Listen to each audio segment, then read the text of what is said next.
Hello! Today magluluto tayo ng puto. So lahat ng dry ingredients ay nilagay ko na dito. So sasalain na lang natin. So that is 2 cups all-purpose flour, 2 teaspoon baking, 1 cup sugar, and 1/4 cup powdered milk. I use Carnation. Yes, powdered milk. And then 1/4 teaspoon of salt. Okay, tapos sasalain natin. Kasi di ba, yung sugar may mga buo-buo. So, ganyan lang. Mix, okay? Mimix natin. Okay? Ngayon, i-mix in natin yung mga liquid ingredients. Okay? Una ay ang 2 cups of milk. 1. So, dahan-dahan lang. So, yan. Mix natin.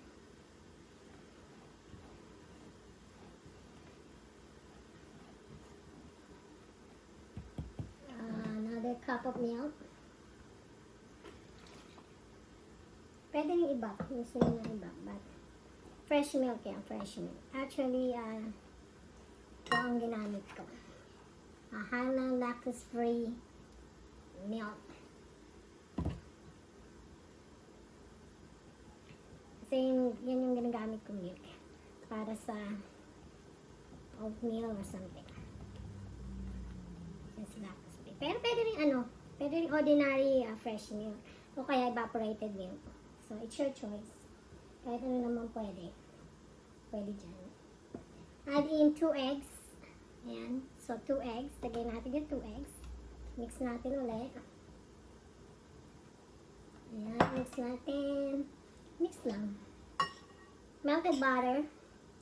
We have 1/4 cup of melted butter. Lagyan natin dyan. Tapos, lagyan natin ng 1 teaspoon of vanilla.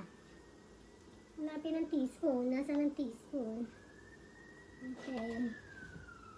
At, nalagyan natin ng 1 teaspoon vanilla. Ay, there you go. 1 teaspoon vanilla. Ayan. Mix lang.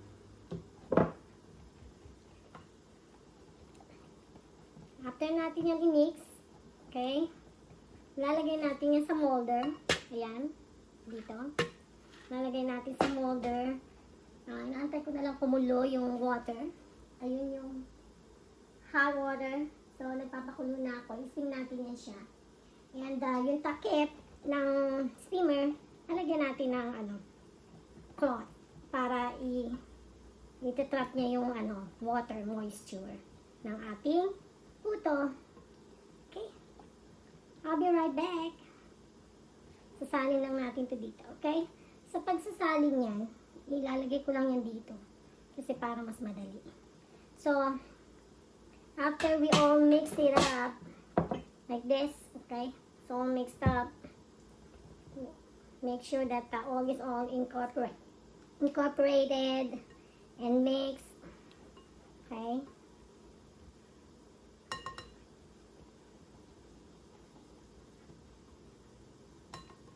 At nag-iwa na rin tayo ng cheese para palagay sa ibabaw niya.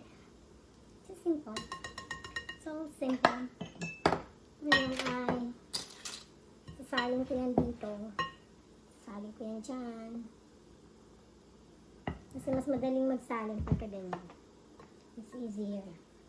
Easier magsalin. So, there you go. So, dali. Iyak ng mas.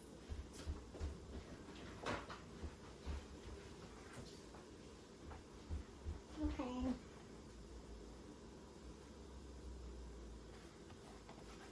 So, sasalin lang natin yan dito sa mga cups. Okay? So, kita ko lang. Ganyan lang.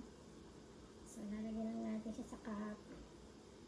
Huwag nyo masyadong pupunuin. Just, yan. Yung tama lang. Hindi naman masyadong puno. Kasi asa yan, di ba? May baking yan eh. Oops. Diba? Mas madali ang life kapag nakaganito. Hindi siya mess. Yun lang. Okay? I'll be right back kapag sasalang ko na Or probably will just continue. Okay. Salin natin ulit. For the next, okay? Ganyan. Ganyan natin. So, sasalo nga natin itong first batch. Okay? So, ito na siya. Okay? Lalagay na natin sa steamer.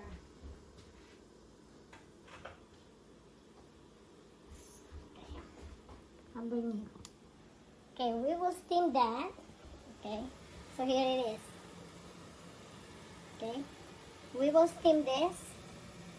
Okay, open the light. Okay, there you go. So, we will steam that. Okay, yan. We will steam that for 12 minutes. But 7 minutes, bubuksan natin yan, tapos lalagyan natin ng cheese on top. Okay? I'll be right back. Okay, we're back. So, tatanggalin na natin yung takip. Okay? Look. Okay?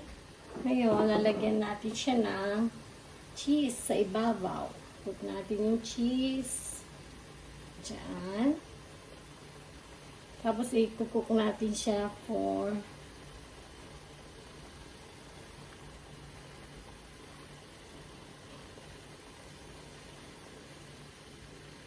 5 more minutes. Ayaw na mahiwala. Ilagyan lang natin siya dyan lahat. Okay. Lagyan natin ulit yung takip. Okay, look. Lagyan natin ulit yung takip.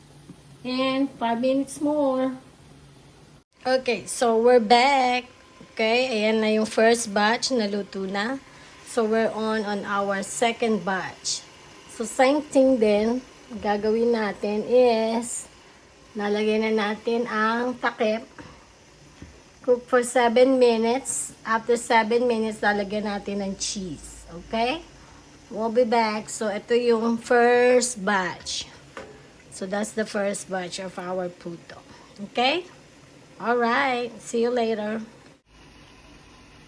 Okay. So, second batch is done. Now, we're on our third batch. Okay? Wondering why is it green? I put a flavoring on it. I put pandan, okay, pandan flavoring for that one, for the last ones, okay. So steam again for another 12 minutes. See you later. Okay, done. Look at them. And this one is the pandan flavor. See?